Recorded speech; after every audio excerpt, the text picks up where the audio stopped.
Discard! Discard! Discard!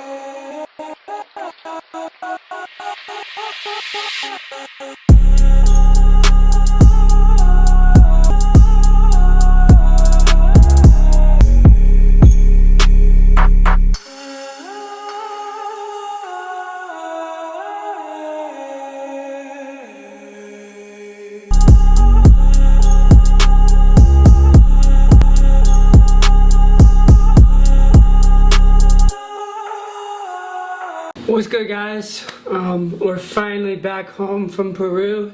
We were over there for about 3 months, 2.5 months, almost 3 months.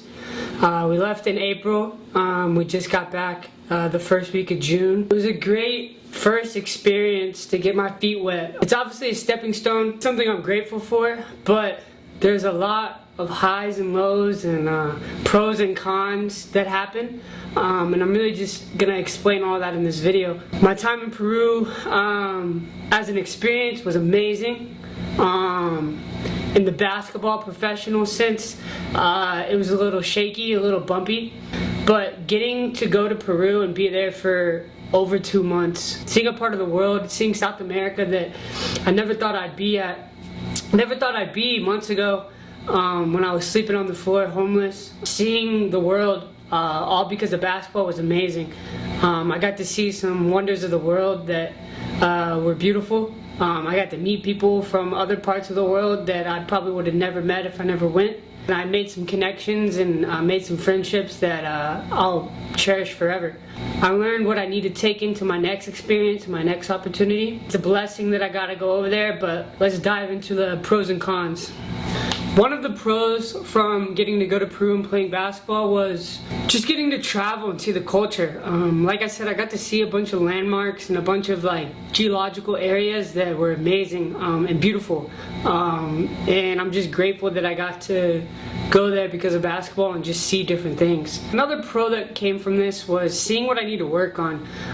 Being an import, you have the green light. You're that guy. Obviously, you don't want to take bad shots, but you're there to score the ball and contribute to the game. My team was winning. We didn't lose a game. We ended up winning the championship, but I wasn't putting up huge numbers. I was making the winning plays, the smart plays. I missed a bunch of shots, but I took good shots. And I passed the ball, but I realized wherever I go next, I should look to score the ball first. I kind of compare it to the way that I play here in America when I'm just at a regular gym and I'm just doing everything and I'm scoring more points than everyone, but I'm still getting a lot of assists. I need to do that. That was another pro, is learning what I need to take into the next opportunity. Another pro takeaway from Peru is I'm in way better shape now than I was when I went to Peru. Since I've been back and the runs that I've been running in, playing with college guys and playing with pros and working out with trainers here in the States, I've noticed that I just move a lot faster and quicker than everyone, and I think that's because I'm coming from Peru. I'm coming from a place where I was playing hard and got myself conditioned every single day. So when I came here, I'm up here and everyone else is down here. When I'm on the court, it feels like I just have a quicker pace and speed to my game than when I left. Another pro takeaway from Peru is that I'm starting to see success. I'm starting to see that the work that I put in every day, and the older I get, I just get better way faster. I go into all my workouts, gain speed. I go into all my pickups, gain speed. That's how I want to play when it translates to another pro opportunity. And I think now, being older and working harder towards a goal, I'm just noticing that I'm getting faster so much quicker. I work every day and I'm just leveling up so much faster than I was before. And that has a lot to do with mindset too, and confidence. Some of the cons that I'm gonna take away from Peru, and that I want to help share and let people hear. There's a bunch of false promises out there. Before going to Peru, I was told a bunch of things that did not happen. Specifically my pay.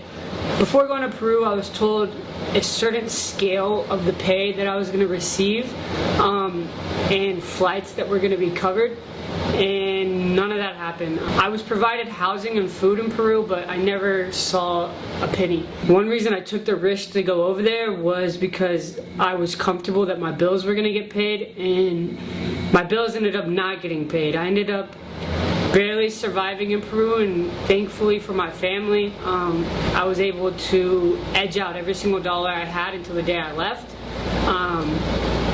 But I was still focused on playing basketball. I was still there to play basketball, and I was grateful to be in another country and experience that.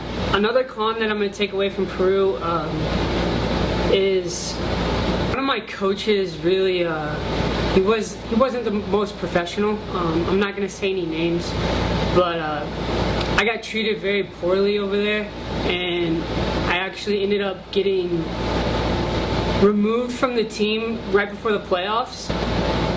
One of the coaches actually tried to fight me. He put his hands on me, and I didn't react at all. He was trying to get me to react, and I handled it very professionally. I had no way to defend myself to the organization. They took my keys away from me for the apartment that I was staying in, so I was kind of locked in the apartment like a prisoner in a sorts. I didn't get to experience the full season, and my team actually ended up winning the championship, so I didn't get to experience that. I wish I would have. I controlled what I could control. I don't know why it happened or why it had to happen, but it was really out of my hands. There was nothing I could do. But that last week that I was there, I actually ended up leaving the city that my team was in, and I got to explore a little bit more of Peru, and I guess that's one way to look at it. Without that incident, I wouldn't have got to see and meet a couple people that I met out in Peru that I'll cherish forever. Another con that I'm going to take away from Peru and playing overseas is food portions. It's not really a big deal because they provided food for me to eat, which I'm grateful for. I guess their portion sizes in other countries could be smaller than what you're used to. So for anyone that's looking to go play overseas, I don't want you to get caught off guard if you're provided food but it's not enough. I want to bring that up so you're not caught off guard. For example, one of my team's favorite meals to provide me and the other import that I lived with was Little Caesars pizza. They would buy us a cheese or pepperoni pizza from Little Caesars and tell us to split it. Another funny example is one time they bought us like a chicken wrap, and they just bought us one wrap and had us split it. So we each had half of a wrap for dinner that night. It's not a big deal because like they're giving us free food. We're grateful for that, but just a heads up. Another con that I'm going to take away from Peru, it kind of goes in with the broken promises and things that you're told that you're going to receive that you don't. Make sure you have backup money, money to survive on. I went to Peru with only $30 in my bank account because that's all I had. Luckily, I had friends and family that were able to support me here and there when I needed it to stay alive and survive and have money for food and Ubers and certain things since I wasn't given any financial payment like I was promised. Make sure you have backup money. I was literally living day by day on dollar by dollar the whole time I was in Peru. I figured it out though, and I'm blessed that I was at least there experiencing it. The last con that I have is just like food urges. I don't know if it's because I was running so much and playing and working out constantly, but I had the urge to eat sweets. Like when I'm home, I don't eat sweets. I don't eat junk food, but let me tell you, when I was in Peru, I had a slice of cake or an ice cream at least 2 or 3 times a day. It didn't really affect me because I was burning so many calories. I was walking over 10,000 steps a day. I was running at practice. I was training before practice. I was lifting weights before training. I had the sweet tooth over there. Overall, Peru was an amazing experience. I'm blessed that I got to go over there and play. Could have performed better, but I did what I could do, and I still have some solid film that I can use going forward. I started making daily content over there that I was pushing out online. Some of you guys may have seen that. And just making that daily content has built some connections for me. I've had a couple agencies and people like that contact me and already send me other opportunities, so I hope here soon that I can update you guys on what's next. There's a couple options on the table right now, a couple different countries, a couple different programs that I'm reaching out to and contacting and that I'll be working out for. I'm excited for what's next. I'm excited to unlock more parts of the world, see how far this round ball can take me. Just the other day I turned 26, so it's a new chapter. Chapter 25 was a hard one. We started out homeless for the first 6 months of 25, and then we ended up graduating college. We fought through the homelessness, we fought through the struggle, we built resilience. We learned how to separate ourselves and focus on goals and focus on what we want to do and who we want to be. And I'm just excited to see what 26 has to offer.